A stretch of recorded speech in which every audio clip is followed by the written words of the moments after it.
বাংলায় পালাবদলের পর মাত্র 2.5 মাস হয়েছে, আর এই অল্প সময়ের মধ্যেই কোষাগারে লক্ষ্মী লাভে নিত্য নতুন রেকর্ড করেছে বিজেপি সরকার। এবার রাজস্ব আদায়ে রেকর্ড করল নকশালবাড়ি ভূমি ও ভূমি রাজস্ব দফতর।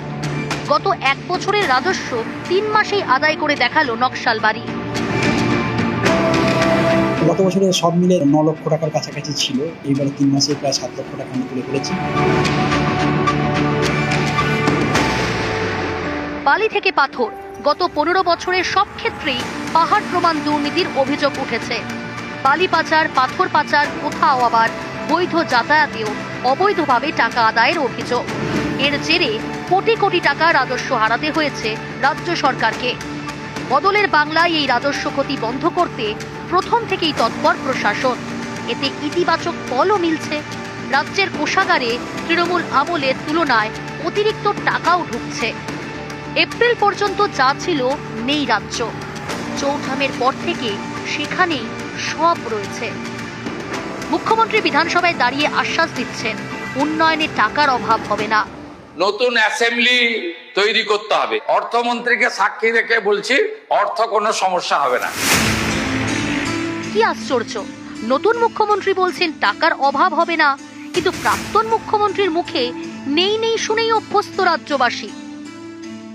আমাদের রাস্তা তৈরির টাকা বন্ধ, 100 দিনের কাজের টাকা বন্ধ, গ্রামীণ আবাস যোজনা বাড়ি তৈরি করার টাকা বন্ধ, আজ 4 বছর ধরে।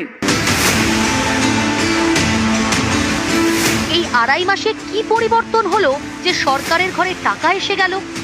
উত্তরটা খুবই সহজ। নতুন কোনো কর চাপিয়ে নয়, স্রেফ তৃণমূল জামানার প্রাতিষ্ঠানিক লিকেজ বা চুরির রাস্তা বন্ধ করে এই সাফল্য এসেছে। রবিবার এক্স হ্যান্ডেল পোস্ট করে বিগত তৃণমূল সরকারকে রাজস্ব আদায় নিয়ে বিঁধেছেন বিজেপি রাজ্য সভাপতি শ্রমিক ভট্টাচার্য। সিএজি রিপোর্টের পরিসংখ্যান তুলে ধরে তৃণমূল আমলের তীব্র আর্থিক অব্যবস্থাপনাকে নিশানা করেছেন শ্রমিক ভট্টাচার্য। পালাবদলের পরই কর ফাঁকি এড়াতে তৎপর হয়েছে প্রশাসন। সেই চুরি আটকে সাফল্য পেয়েছে নকশালবাড়ির ভূমি ও ভূমি রাজস্ব দপ্তর। 1 বছরের রাজস্ব 3 মাসেই আদায় করে দেখিয়েছে নকশালবাড়ি। তৃণমূল আমলে বছরে কর আদায় 10 লক্ষ টাকা। অভিযোগ, তৃণমূল আমলে জমাই পড়তো না রাজস্ব। গত 2.5 মাসেই 7 লক্ষ টাকা রাজস্ব আদায়। চেষ্টা করছি যাতে রাজস্ব বাড়ে। তো আগে যেটা হতো যে অনেক কমার্শিয়াল ট্রানজাকশন হতো, মানে খাজনা সেভাবে আদায় হতো না। নোটিশ পাঠাচ্ছি যে তারা এসে খাজনা জমা দিচ্ছে বা অনলাইনে দিয়ে দিচ্ছে, এবং আমরা রেডের সংখ্যাও বাড়িয়েছি, সেখান থেকেও কালেকশন হচ্ছে।